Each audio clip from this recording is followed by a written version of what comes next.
selamat datang di kelas Ibu Mia dengan materi statistika. Sudah siap untuk belajar? Siap ya? Jadi, siapkan alat tulisnya, mari kita mulai.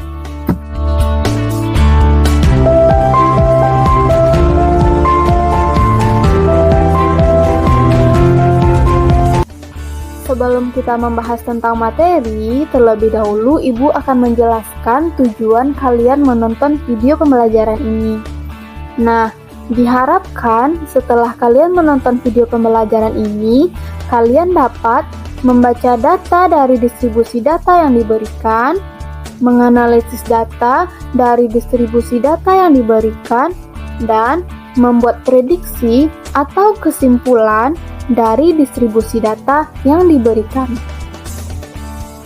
Di kelas 7, kalian telah diajarkan cara menyajikan data ke dalam beberapa bentuk, di antaranya ke dalam bentuk tabel, diagram batang, diagram garis, dan diagram lingkaran.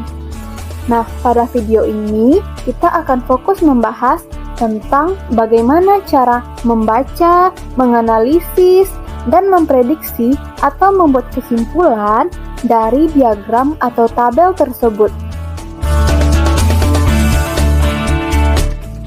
Sekarang, bagaimana kita membaca data dalam diagram berikut, yaitu banyak siswa SD tunas tahun 2015 sampai tahun 2015. Nah, cara pertama yang kita lakukan adalah perhatikan diagram paling tinggi. Di sini diagram paling tinggi terdapat pada tahun 2016, yaitu dengan jumlah siswanya sebanyak 140. Nah, sekarang perhatikan diagram paling pendek, yaitu terjadi pada tahun 2017, yaitu sebanyak 118 siswa. Nah, selanjutnya penurunan paling banyak terjadi pada tahun 2016 sampai tahun 2017. Nah, begitulah cara kita membaca data yang ada pada diagram.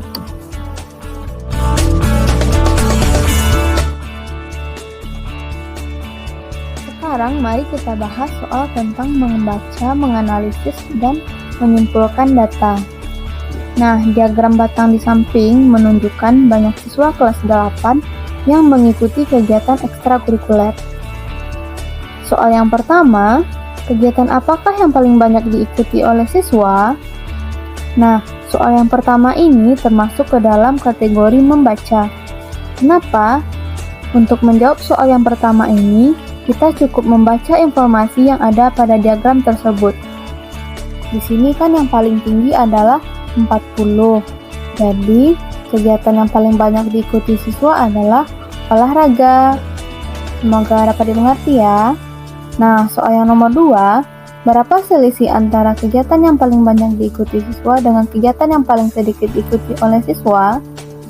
Nah, untuk soal yang nomor 2 ini, kita sudah masuk ke tahap menganalisis.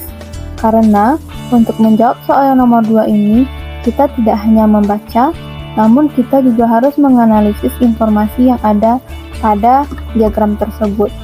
Nah, di sini kan tadi yang paling banyak adalah olahraga, yaitu sebanyak 40, dan yang paling sedikit adalah PNR, yaitu sebanyak 15. Jadi, selisih antara kegiatan yang paling banyak diikuti siswa dengan kegiatan yang paling sedikit diikuti siswa adalah 40 dikurang 15 sama dengan 25.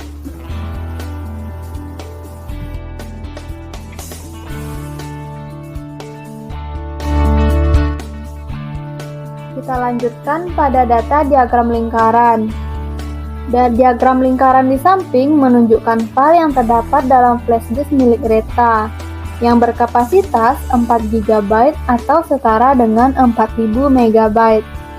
Flash disk tersebut diisi dengan file musik, foto, data buku ajar, dan data lainnya. Nah, jika Reta ingin menambahkan file data buku ajar baru yang berkapasitas 750 MB, apakah kapasitas flash disk milik Reta masih mencukupi?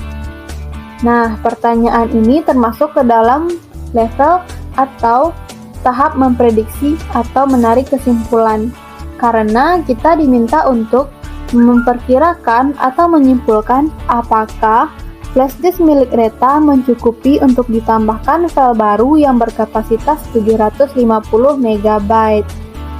Nah, pertama untuk menjawabnya, terlebih dahulu kita perhatikan file yang masih kosong atau penyimpanan yang masih kosong, yaitu sebesar 10%. Jadi, kapasitas yang tersedia adalah 10% atau 10/100 dikali 4000 MB sama dengan 400 MB. Jadi, kapasitas yang tersedia adalah 400 MB. Nah, sedangkan Reta ingin menambahkan file baru yang berkapasitas 750 MB. Apakah mencukupi? Tidak ya. Jadi, kesimpulannya, flash disk milik Reta tidak mencukupi untuk ditambahkan file baru yang berkapasitas 750 MB.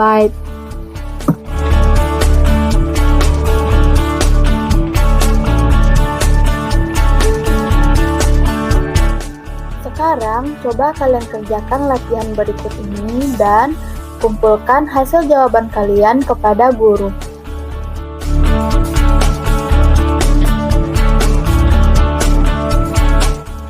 Selamat belajar! Jangan lupa like, comment, and subscribe.